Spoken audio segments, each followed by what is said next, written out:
बिल्लाहि मिनश शैतानिर रजीम रब्बि इश्रह ली सदरी व यस्सिर ली अमरी वहलुल उक़दतम मिन लिसानी यफ़क़हू क़ौली रब्बी ज़िदनी इल्मा रब्बी ज़िदनी इल्मा रब्बी ज़िदनी इल्मा।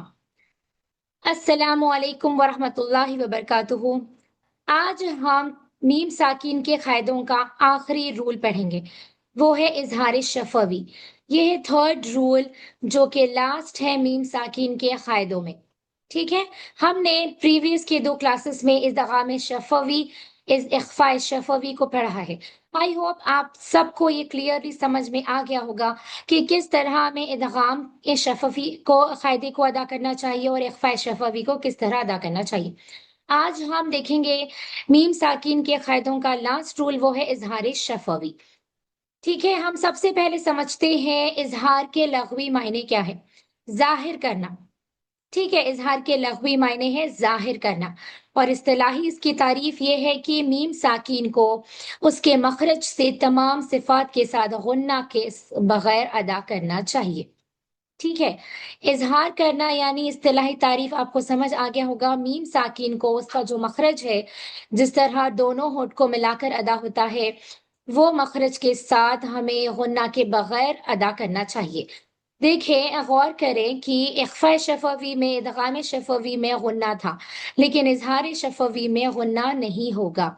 ठीक है, इसकी अदायगी हम देखते हैं कि जब मीम साकिन के बाद बाकी कोई हर्फ आता है, बा और मीम के अलावा, बा और मीम के अलावा कोई हर्फ आए, तो हमें मीम को क्लियर तौर पर इजहार करके पढ़ना चाहिए बगैर गुन्ना के। समझ आ गया आपको? फिर से मैं आपको बता देती हूँ। मीम साकिन के बाद बा और मीम के अलावा, ठीक है, टोटल अल्फाबेट्स पता है 28 है।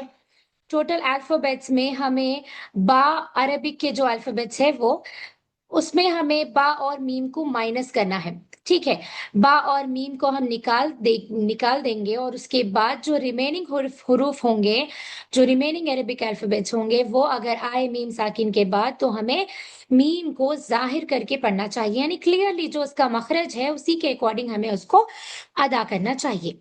ठीक है, तो हम एग्जाम्पल्स देखते हैं। आई होप आपको अच्छे से समझ आ गया होगा। एग्जाम्पल्स हम पढ़ते हैं।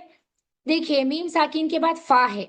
हमें क्या था रूल में कि बा और मीम के अलावा कोई भी हर्फ आ सकता है जो रिमेनिंग है।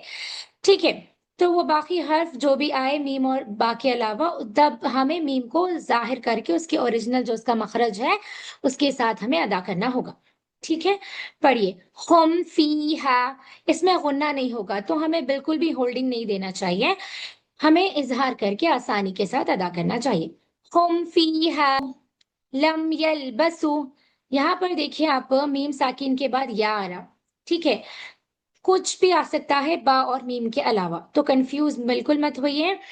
बहुत ही इजी रूल है ये इजहार का कायदा। इंशाल्लाह आपको समझ आ जाएगा, आप इसके कायदे को याद करिए समझ के। ठीक है, एग्जाम्पल्स हम देखते हैं। लम यलबसु, अम लम तुंज़िरहुम, हुम फीहा लहुम अज्रुन अलैहिम वलद्दालीन। अल्हम्दुलिल्लाह, आज हमने मीम साकिन के कायदों को सीख लिया है, जो कि इख्फा शफवी, इदगाम शफवी और इजहार शफवी, ये तीनों कायदे आज हमने सीख लिए हैं अल्हम्दुलिल्लाह तीनों क्लासेस में। इंशाअल्लाह अगली क्लास में हम अगला तजवीद का रूल सीखेंगे। आप सब अपनी तिलावत में प्रैक्टिस जरूर करिए। जज़ाकल्लाह खैरन कसीरन। अस्सलामु अलैकुम वरहमतुल्लाहि वबरकातुहू।